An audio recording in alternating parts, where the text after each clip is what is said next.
안녕하세요. 이제 여러분들 뭐 기출문제 이렇게 하면은 두렵지 않죠? 그래서 24회 이제 기출문제를 제가 이렇게 공개를 할 건데, 문제는 여러분들이 막 그렇게 어려워하시면 안 돼요. 그래서 기출문제 이렇게 보시면서, 요 정도 그냥 자신있게 그냥 풀기 시작하세요. 그래서 처음 들어오신 분들, 기출문제 보시려고 들어오신 분들은 제일 먼저, 이거 강의 영상 듣기 전에 구독, 좋아요, 알림 설정 이렇게 같이 하나 해놓으시면 아마 도움이 되실 거예요. 그래서 이제부터 해설 한번 들어가 보죠. 너무 어려운 내용들은 아니니까 아마 내용을 쉽게 받아들이시면서 이렇게 문제가 나오는구나, 그렇게만 좀 받아주시기 바라네요. 25번 가보죠.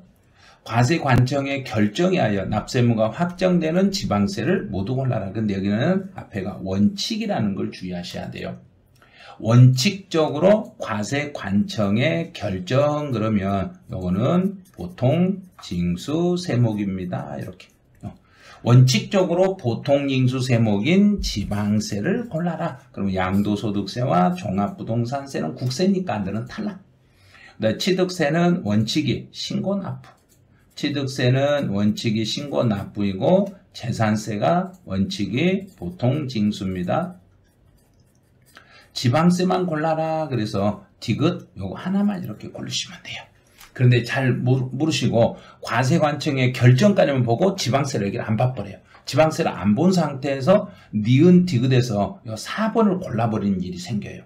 그래서 종합부동산세는 국세이고 정부에서 부과하는 것이기 때문에 종합부동산세는 국세라는 걸 조심하세요. 그래서 재산세가 지방세니까 정답은 3번이 되시는 거예요.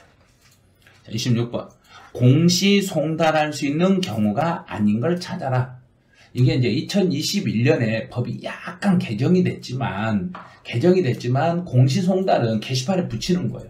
왜 게시판에 붙일 것인가? 그럼 그 사람 못 찾으니까 그런 거죠. 그래서 공시 송달을 받아야 할 자의 주소나 영업소가 외국에 있고 송달이 곤란하니까, 외국에 있어가지고 송달이 곤란하면 공시 송달로 가는 거예요. 또 송달을 받아야 할 자의 주소나 영업소가 분명하지 않았을 때도 공시송달로, 또 우편으로 발송을 하였으나 받을 사람이 없어가지고 반송됨으로써 납부 기한 내 송달이 불가능하면 공시송달, 서류를 송달할 장소에 송달을 받아 정당한 사유 없이 수령을 거부했다. 그럼 거부하면 거기다 놓고는 유치송달 제도로 이렇게 보내시면 돼요. 여기는 유치송달이네요. 그럼 답은 4번이죠. 이제 유치송달이라는 것은 그 집에 찾아갔는데 사람이 있어. 사람이 있는데도 서류 수령을 정당한 사유 없이 서류 수령을 거절했을 때는, 그때는 어쩔 수 없잖아요. 그럼 집에다 놓고 가는 수밖에 없죠. 그래서 이런 경우를 유치송달이라고 하겠습니다. 그 다음 5번이 2021년에 법이 개정이 된 지문인데, 납세자가, 세무공무원이 납세자를 2회 이상 방문을 했어요. 그럼 2번 이상 방문을 하는데, 먼저 첫째 방문을 하고 두 번째 갈 때는 처음하고 두 번째 사이가 텀이 3일 이상 텀이 벌어져야 돼요. 그래서 그 사이 기간이 3일 이상이 지난 후에 다시 방문을 해도 사람이 없어가지고 제 날짜에 송달이 불가능할 것 같으면 그때는 공시 송달로 하겠습니다. 이렇게. 그래서 정답은 4번이 돼요. 27번 문제로 가보죠. 취득세에 대한 설명으로 옳은 걸 찾아라. 그럼 토지의 지목 변경에 따른 취득은 변경을 이전에 사용 여부와 관계없이 그랬네요. 사용 여부와 관계없이가 아니라 사실상 변경일과 공부상 변경일 중 빠른 날을 취득일로 가는데, 단 예외적으로 사용 여부와 관계없이 하는데 여기 틀려 있어요. 왜냐하면 변경일과 사용일을 비교했을 때 그 중에 더 빠른 날로 가는 거예요. 그럼 문제에서는 변경된 날, 그러면 사실상 변경일과 공부상 변경일 두 개를 비교해서 빠른 날로 가는 게 맞아요. 그런데 변경일 이전에 사용하는 부분이 있으면 그때는 사용이 먼저 될 수 있다는 걸 주의하셔야 돼요. 그래서 사용 여부와 관계없이, 그래서 여기는 틀렸어요. 두 번째, 연부로 취득하는 경우는 등기일에 관계없이 사실상 최종 연부금 지급일입니다. 틀렸네요. 최종 연부금, 즉 사실상 연부 금 지급일로 가고 또 연부금 지급이라고 등기를 비교해서 그 중에 빠른 날로 가는 거예요. 그럼 여기도 틀렸네요. 너 지목 변경에 든 비용이 입증, 법인 장부상에서 입증이 됐으면 장부상에서 입증이 되면 토지의 지목 변경에 대한 과세 표준은 변경 전의 시가 표준에게 그 비용, 이건 아니죠. 입증이 됐으면 그 입증된 비용을 그대로 과세 표준으로 인정이 돼요. 그럼 여기도 틀렸네요. 그 다음에 4번은 법인들이 장부를 작성해서 보존해야 되는데 장부 작성 보존 의무를 위반했을 때는 10%에 상당하는 가산세를 물으셔야 됩니다. 네, 5번은 갑 소유의 미등기 건물에 대하여 의리 채권 확보를 위하여 법원의 판결에 의한 소유권 보존 등기를 갑의 명의로 한다. 그러면 실제 주인이 갑이잖아요. 실제 주인이 갑이기 때문에 납세 의무자도 갑이 되는 거예요. 그래서 갑에게 취득세를 물으셔야 되겠습니다. 그래서 27번은 5번이 답이 돼요. 28번처럼 이렇게 짧은 문제도 나오네요. 농지를 상호 교환했다. 그럼 농지를 유상으로 거래했네요. 농지를 유상으로 거래했을 때는 3%, 농지가 아니었을 때는 4%. 그럼 여기는 농지를 유상으로 거래했으니까 3%. 그럼 3번 이게 답이죠. 이렇게 쉬운 세율도 나왔네요. 그렇죠. 이렇게 쉬운 세율도 나오기 때문에 세율은 암기를 좀 하고 계신 게 좋아요. 자, 28번으로 가보죠. 28번은 또 세율이네요. 취득세를 계산할 때 중과 기준세율만을 적용하는 거. 그럼 중과 기준세율을 적용한다는 이야기는 등기분을 빼고 난 나머지를 과세하는 거예요. 등기분을 빼고 난 나머지로 과세하는 거. 등기 빼고. 그럼 여기다 이제 등기라는 건 하나 이렇게 딱 표시하고 개수로 인하여 면적이 증가되는 그 증가되는 부분에 대해서는 개수로 인하여 면적이 증가됐으면 증가되는 부분에 대해서는 이거는 원시 취득으로 보는 거예요. 원시 취득으로 봐서 세율이 2.8%의 세율을 과세해요. 네, 지목을 변경, 가액이 증가됐으니까 등기분 빼고 중과 기준 세율로 과세를 해요. 네, 법인 설립일 이후에 최초로 과점주주가 됐으면 그 지분 모두에 대해서 여기도 등기 빼고 중과 기준 세율로 과세하겠습니다. 이제 상속, 농지를 상속으로 취득했네요. 농지를 상속으로 취득했으면 이거는 농지 2.3%의 세율로 과세를 해요. 이제 만약에 농지를 부모님이 경작한 농지를 내가 부모님이 사망해서 내가 직접 농지를 경작을 할 때 경작하고 있는 농지라면 작용하는 농지라면 2% 경감 혜택을 받고 0.3만 세율로 적용하는데 여기에서는 농지를 상속을 받기 때문에 2.3%의 세율로 과세해요. 그럼 문제에서 중과 기준 세율만을 적용한 거 모두 골라라. 그래서 니은, 디귿에서 이렇게 3번 답으로 하셔야 돼요. 그래서 29번은 개수로 인하여 건물의 면적이 증가되는 경우 그 증가되는 부분 그랬네요. 그 증가되는 부분에 대해서는 면적이 증가됐으니까 면적 증가분에 대해서는 원시 취득으로 보는 거예요.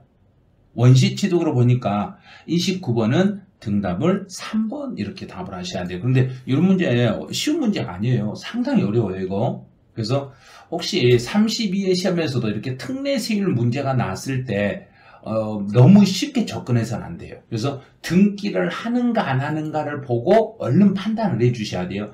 등기만 한다. 그럼 등기만 한다 그러면 표준세율에서 중과 기준세율을 뺀 세율을 적용하시고 등기는 안 한다 그러면 중과 기준 세율을 적용해서 과세를 시키시면 돼요. 그렇게 풀어주시면 문제는 아마 푸실 거예요. 자, 30번 문제로 가보죠. 등록면허세에 대한 설명으로 틀린 걸 찾아봐라 그랬어요. 1번 무덤은 등록면허세 나오면 취득세는 과세, 등록면허세는 비과세, 부과세한다. 맞았죠? 이제 사실상 쭉 보니까 자산 재평가 났네요. 자산 재평가란 말이 나오면 재평가 전이 아니라 재평가 텐. 그럼 2번 틀렸네. 자산 재평가란 말이 딱 뜨는 순간 무조건 재평가 텐 가액을 과세 표준으로 합니다. 신고서상의 금액과 공부상의 금액이 달랐을 때는 공부상의 금액을 과세 표준으로. 4번은 부동산 등기에 대한 납세지는 원칙은 부동산 소재지지만 만약에 납세지가 분명하지 않았을 때는 등록 관청 소재지로 갑니다. 지방세 체납으로 압류 등기는 정부가 하잖아요. 정부가 압류해서 등기를 국가가 하는 등기는 비과세됩니다. 그래서 정답은 30번에 2번이 답이 돼요. 31번 재산세 납세에 대한 설명으로 옳은 걸 찾아라. 1번 재산세 과세기를 현재 소유권의 기속이 분명하지 아니하여 누군지 모르겠죠. 누군지 모르면 이 경우는 사용자를 납세 의무자고 1번 맞았네요. 자, 두 번째 건물의 주택의 건물과 부수토지의 소유자가 달랐을 때는 전체 세금을 계산해 가지고 면적 비율로 안분하는 게 아니라 토지 건물의 시가 표준액 비율로 안분한다고 했죠. 시가 표준액 비율로 나눠가지고 그 소유자를 납세 의무자로. 국가, 연부, 무상 사용권이 부여됐을 때는 매도 계약자가 아니라 매수 계약자를 납세 의무자로 합니다. 공부상의 개인 등의 명의로 등재된 사실을 종중돼 신고하지 아니한 경우 신고를 안 했으니까 종중이 납세 의무자라는 거 모르죠. 모르니까 이 경우는 신고를 안 했으니까 공부상 소유자를 납세 의무자로 하시면 돼요. 공부상의 공유재산인 경우에 그 지분에 해당하는 부여 지분권자를 납세 의무자로 지분 표시가 없는 경우에는 공유자 최연장자 지분 표시가 없으면 지분이 균등한 걸로 봐가지고 균등 분배를 해가지고 그 지분 권자를 납세 의무자로 이렇게 하는 거예요. 그래서 31번은 1번만 올바른 지문이네요. 32번 가보죠. 가장 높은 재산세 세율. 재산세 세율 그러면 일단 여기다 다 쓰셔야 돼요. 이 세율 나오면 골프장은 사치니까 4%. 지방에 있는 공장용 건물에 딸린 토지다. 그러면 공장용 건물에 딸린 토지인데 읍지역의 소자 이렇게 여기는 두 개로 이렇게 나눠야 돼요. 기준 면적까지는 분리과세니까 0.2%가 되고 기준 면적을 초과하면 종합합산 토지니까 0.2에서 0.5까지 초과 누진세율이네요. 고급주택은 0.1에서 0.4까지 초과 누진세율이고 별도합산 토지는 0.2에서 0.4까지 세율이고 무허가 건물의 부속토지, 무허가 허가받지 않는 건물의 부속토지는 나대지로 봐서 종합합산 토지니까 0.2에서 0.5까지 갑니다. 그 중에서 가장 높은 걸 찾아라 그랬으니까 정답은 1번 이렇게 찾으시면 돼요. 그래서 재산세 세율이나 취득세 세율이나 양도소득세나 등록면허세 세율 같은 경우는 반드시 암기를 해 놓으셔야 돼요. 암기가 되어 있어야만이 문제를 이렇게 쉽게 풀 수 있어요. 33번 문제로 가보죠. 재산세 납세 절차에 대한 설명으로 틀린 거. 건축물, 우리 건물에 대한 납기는 건물은 7월달, 주택은 20만 원이 넘었으면 그 중에 반절은 7월달, 반절은 9월달. 너 1000만 원을 초과한 경우에는 납세자 신청을 받아 관할에 관계없이 틀렸네요. 관할 안에 있는 부동산만, 관할 구역 내에 있는 부동산만 물납 신청이 가능합니다. 그래서 3번 틀렸어요. 4번은 1000만 원을 초과한 경우에 물납을 신청하고자 하는 사람은 납부 기한 마감 10일 전까지 신청을 해주셔야 되고 납부세액이 250을 초과하는 경우는 분할 납부를 할 수 있는데 이 경우는 납부 기한까지 신청해 주시면 돼요. 그래서 분할 납부는 납부 기한까지 신청하시고 물납은 납부 기한 10일 전까지 신청을 해 주시면 됩니다. 그래서 33번은 3번이 답이 됐네요. 이제 34번은 종합부동산세 과세 대상이 아닌 것을 모두 골라봐라 그랬어요. 1번 종중. 종중 명의로 되어 있는 농지는 분리과세죠. 그럼 분리과세는 종부세 X. 상속 보호구역 안에 있는 임야도 이것도 분리과세네요. 그럼 종부세 X. 재산세가 비과세되면 따라서 종부세도 따라서 비과세니까 여기도 X. 네, 건축물 자체는 종부세를 물리지 않습니다. 그럼 답은 5번입니다. 34번은 5번이 답이 돼요. 왜냐하면 전부 대상이 아니긴 해요. 자, 35번. 거주자의 부동산 임대와 관련한 발생한 소득에 대한 설명으로 틀린 걸 찾아라. 외국에 있는 주택. 외국에 있는 주택은 주택수에 상관없이, 주택수에 관계없이 과세되고, 3주택이고 보증금의 합계가 2억밖에 안 되네. 보증금의 합계가 3억 원을 초과해야 돼요. 초과해야만 총수익금에 산입하는 거지 2억밖에 안 되니까 과세할 수가 없습니다. 또 2주택과 2개의 상업용 건물을 소유한 자가 보증금을 받았을 때는 주택은 2개밖에 안 되니까 보증금은 과세할 수 없고 상가 부분에 대해서만, 상업용 건물에 대해서만 간주임대를 계산하여 총수익금액에 산입합니다. 네, 네 번째는 주택 임대소득에서 고가주택이라는 것은 기준 시가로 9억을 초과하는 주택을 말합니다. 과세기간 종료일 현재 여기서는 기준 시가예요. 왜냐하면 실제 거래가 되는 게 아니라 그 주택을 임대하고 있는 상태이기 때문에 기준 시가로 9억을 초과하는 주택을 고가주택이라고 그래요. 또 사업자가 부동산을 임대하고 임대료 이외에 전기수도 공공요금 명목으로 받았는데 납부액을 초과해서 받았을 때, 그럼 전기 사용료를 초과해서 받았을 때는 그 초과하는 부분에 대해서는 총수익금액에 산입하겠습니다. 그래서 35번은 정답을 2번으로 하셔야 돼요. 자, 36번이요. 양도소득세 과세 대상이 아닌 것을 찾아라. 1번은 토지 건물과 함께 영업권이 움직였을 때는 양도. 지목이나 지번이 변경이 되는 건 이건 양도 아니죠. 단순히 형식상 땅에 번지하고 땅의 이름만 바뀌는 것이기 때문에 양도라고 말할 수는 없어요. 또 우리나라에 있는 것은 등기된 부동산 임차권 양도, 지상권 양도, 토지를, 내 개인 토지를 법인에게 현물로 출자하는 것도 양도 대상입니다. 그래서 36번은 2번이 답이 되죠. 37번. 지문이 좀 길다고 이렇게 느껴지시는데, 그런데 지문 길수록 정답이 쉬울 수도 있으니까요. 정답이 그냥 너무 복잡한 건 아니라는 건 알아두세요. 틀린 거.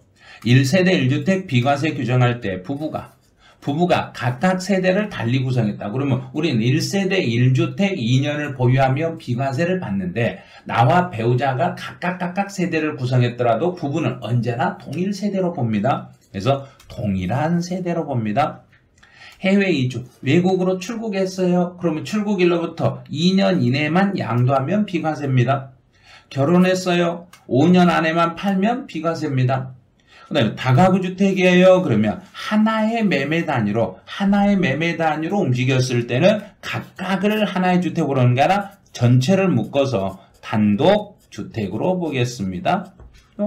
하나의 매매 단위로 움직였을 때는 한 집으로만, 다 나눠서 집으로 보는 게 아니라 하나의 매매 단위로 움직였으니까 한 집으로 보겠습니다. 그럼 이거 틀렸네. 그 다음 5번은 건설 임대주택인 경우에는 임차일로부터 양도일까지 그 집에서 거주한 기간이 5년만 넘어버리면 보유기간을 묻지 말고 비과세 혜택을 받을 수 있어요. 그래서 4번이 정답이 돼요. 38번은 양도가액 또는 취득가액을 추계 조사하여 양도소득 과세 표준 및 세액을 결정하는 경우에 대한 설명으로 틀린 걸 찾아라. 그럼 실제 양도가액을 확인하거나 실제 취득가격을 확인할 수 없어가지고 추계 조사 방법을 적용할 때 규정이에요. 그럼 1번은 양도 또는 취득 당시에 실제 거래가 확인을 위해서 이제 계약서라든지 영수증이라든지 기타 증빙이 있어야 돼요. 그런데 이런 게 없으면, 이게 없으면 실제 거래가액을 인정을 할 수 없으니까 추계 방법으로 가겠습니다. 양도가액을 추계할 때는 매매 사례가액, 감정가액, 기준시가를 순차로 적용하시고, 매매 사례가액이나 감정가액은 양도일 또는 취득일 전후 3개월 이내에 발생한 금액으로 갑니다. 다음 이제 감정가액을 적용할 때는 이게 평균치를 적용할 때는 두 군데 이상의 감정기관에 감정을 받아가지고 평균치를 잡아야 되는데 단 금액이 10억 안 되는 그 물건에 대해서는 한 군데 감정평가만 받으셔도 돼요.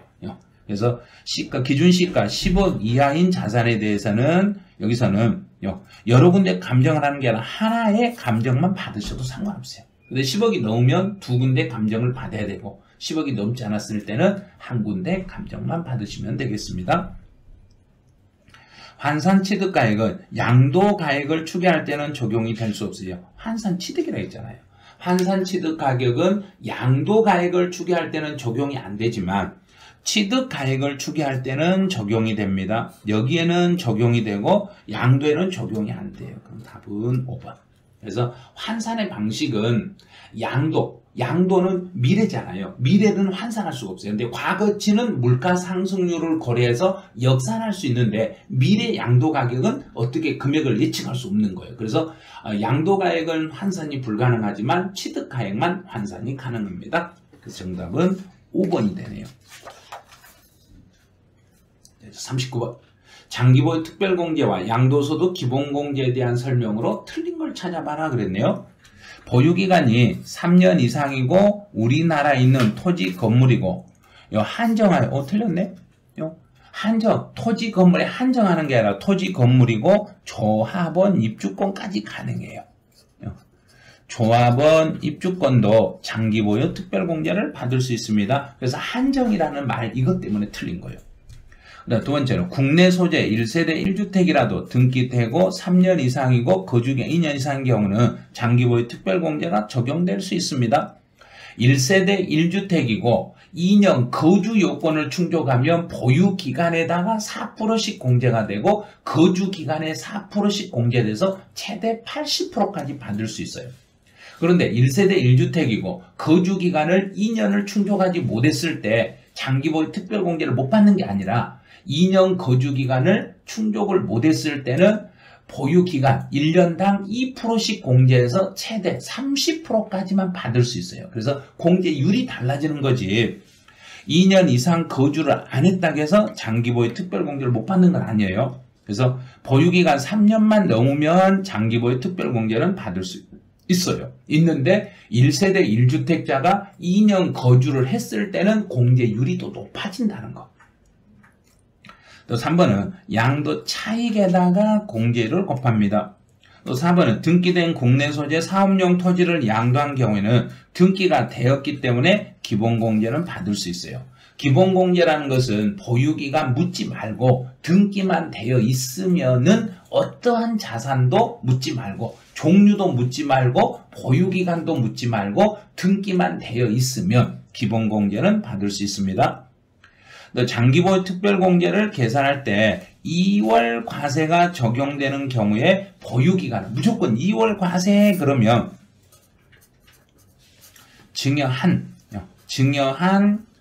배우자 등이 취득한 날 취득했을 때 여기서부터 양도일까지로 가겠습니다. 이렇게. 그래서 여기는 증여한 배우자가 취득한 날로부터 보유기간을 계산하겠습니다. 이렇게.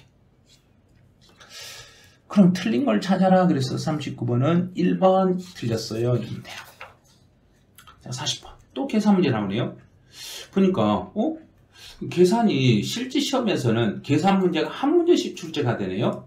그래서 그 주로 양도소득세 쪽에서 한 문제씩 이렇게 많이 출제가 되고 있네요. 2021년 6월에 양도한 거주자의 국내소득 등기된 토지 보유기간은 1년 6개월입니다. 양도소득 과세표준이 얼마인가? 자, 그럼 과세표준을 구할 때는 먼저 양도가액부터 시작을 해요. 기준시가 실거래가 두 개가 있으면 실거래가가 우선이에요. 그래서 실거래가 우선이니까 1억 2,500만 원이 양도가액이네요. 그럼 여기서 이제 취득가액을 빼요. 이렇게. 취득가액을 빼는데 취득가액은 실질 취득가액이 9천만 원. 9천을 빼죠. 자, 또 이제 필요경비. 필요경비는 자본적 지출과 양도 직접 비용이 200만원 있으니까 200만원 이렇게. 그리고 여기서는 자본적 지출과 양도비라는 것은 증빙이 있다는 전제로 하세요. 증빙이 있다. 증빙이 없으면 이건 공제를 못 받아요. 증빙이 있다는 전제하에 처리해. 본 시험에서 만약에 이게 다시 이제 거론된다면 여기에 증빙 서류가 이미 존재했어요 하고 이렇게 주어질 거예요. 자, 두 번째 양도 차익. 그럼 1억 2,500에서 9천을 빼요. 9천을 빼면 3,500에서 200을 빼니까 3,300 이렇게 남았네요. 자, 3,300. 그 다음에 여기서 뺄 때 이제 장기 보유, 장특공제를 빼줘요. 장특공제를 빼려면 보유기간 3년 넘어야 되는데 보유 1년 6개월밖에 안 되니까 장기 보유 특별공제는 받을 수 없어요. 그럼 이제 여기까지 하면은 양도소득 금액이 나와요. 양도소득 금액은 그대로 3,300 그대로 됐네요. 그 다음에 이제 여기서 또 양도소득 과세 표준을 구하라겠으니까 양도소득 기본공제를 빼줘요. 자, 기본공제는 2021년 중에 다른 양도거래는 없었습니다. 이것 말고 다른 거 없었으니까 부동산이니까 250만원 공제를 받을 수 있습니다. 자, 여기까지 하니까 이제 양도소득 과세 표준이 계산돼요. 계산해보니까 3,050만원 나왔네요. 근데 과세 표준을 구해봐라 그랬으니까 3,050만원. 정답은 3번. 이렇게 푸시면 돼요. 이렇게 계산 문제를 다 풀고 보니까, 양도소득세는 계산 구조를 정확히 알으셔야 돼요. 양도가액에서부터 과세 표준까지 양도가액, 취득가액에서 필요경비 빼고, 양도가액에서 취득가액과 필요경비 빼면 양도차익, 양도차익에서 장기보유 특별공제를 빼면 양도소득 금액, 양도소득 금액에서 양도소득 기본공제를 빼면 양도소득 과세 표준, 여기에 세율을 곱하면 산출세, 이 계산식을 알아야 이 문제 계산을 풀 수 있는 거예요. 그래서 계산식이 아직 잡히지 않았으면 계산식을 한번 이렇게 쭉 메모를 해보세요. 메모를 해가지고 양도가액에서부터 과세표준까지 계산할 때 어떤 순서대로 계산하는지 이 계산식을 한 번 정도는 여러분이 써보셔야 돼요. 써보셔야 그래야 시험장에 가서는 시험장에서는 이렇게 글자를 막 다 쓸 필요는 없어요. 그냥 양, 치, 필 이렇게 그냥 간단하게 내가 알아먹을 수 있는 정도로만 쓰시면 돼요. 왜냐하면 최대한 빨리 문제를 풀으셔야 되니까. 그래서 요거는 요 계산식만 알고 계신 분이라면 계산기로 그냥 누르기만 하면 정답이 아마 나오게 되실 거예요. 그래서 계산식을 어느 정도 숙달하신 분이라면 요 문제 푸시는 데는 큰 지장은 없으실 거예요. 그래서 이런 정도는 연습을 좀 하시는 게 좋아요. 이 정도로 문제가 나왔을 때 연습했다가 한 2분 정도 시간 여유 있으면 푸시면 돼요. 그런데 아마 1분 정도 시간 있고 시간 다 됐어요. 그럼 이거 풀 수는 없어요. 왜냐면 이거 메모하고 쓰고 뭐 이렇게 하는데 한 2분 정도로 소요되니까요. 여유 있게 2분 이상이 남았으면 푸시고, 문제 풀고 있는 도중에 문제가 계산 문제 중간에 들어있으면 절대 푸시면 안 돼요. 제일 마지막으로 다른 문제 다 풀고 난 다음에 가장 마지막에 가서 문제를 푸셔야 돼요. 그리고 감독관님이 시간 다 됐으니까 지금 마무리하세요. 그러면 시간 됐으면 마무리하세요. 그럼 풀고 있으면 안 되고 그냥 아무거나 답을 OMR 카드에다 마킹을 하셔야 돼요. 어떤 분은 제가 못 풀었다고 마킹을 안 하신 분이 있어요. 마킹을 안 하면 안 돼요. 아무거나 그냥 찍어 놓으세요. 내 손이 정답으로 갈 수도 있잖아요. 5개 중에 어떤 게 답일지는 모르니까 내가 손이 가는 대로 그냥 답을 마킹을 하셔야 돼요. 그래서 마킹을 안 하고 오신 분도 있고 막 그래요. 마킹을 안 하시면 안 돼요. 절대 마킹을 안 하는 게 아니라 무조건 마킹을 하셔야 된다는 거. 꼭 마킹을 해가지고 답을 못 풀었다고 해서 그냥 가만히 놔두지 마시고 빨리 못 푼 것은 그냥 아무 번호라도 한 번호라도 그냥 찍어놔 놓으세요. 그럼 그 중에 하나로 걸릴 수 있으니까. 자, 여기까지 해서 이제 해설을 마치는데, 기출문제 보니까, 이제 최근 이제 32회에 가까워질수록 계산 문제가 한 문제씩 계속 나오네요. 그래서 세법은 16문제 중에서 계산 문제가 하나 나와요. 딱 하나. 그래서 계산 문제 하나 나오니까 던져도 15개거든요. 15개 중에서 여러분이 목표로 할 것은 12개, 13개, 많게는 14개까지 맞출 수 있다. 이렇게 생각을 하시고 준비를 하세요. 그래서 아마 13개 정도 맞추는 거는 충분하실 거예요. 그래서 지금까지 기출문제 이렇게 다 풀어보면 내가 한두 개 정도 틀리고 어쩔 때는 다 맞고 계산 문제 없으면 다 맞고 계산 문제 있으면 하나나 두 개나마 틀리시고 그럴 거예요. 또 어떤 난이도가 좀 높은 회차에서는 한 3개에서 4개 정도 틀리시고 막 이런 경우 있을 거예요. 그래서 기출문제를 보면서 점수가 잘 안 나오신다. 그러면 그 특강 같은 걸 여러분이 한 번씩 들으세요. 그래서 제가 세법에서 특강으로 권할 수 있는 것은 원포인트 지문 요걸 많이 보시고 또 원포인트 지문 한 3번 정도 반복하신 다음에 시험 임박했을 때는 쪽집게 백선 같은 거 그래서 원포인트나 백선 이런 것들을 활용해 가지고 문제 푸는데 많은 도움을 받으시기 바라네요. 네, 여기서 해설 강의를 마치죠. 네, 수고하셨습니다.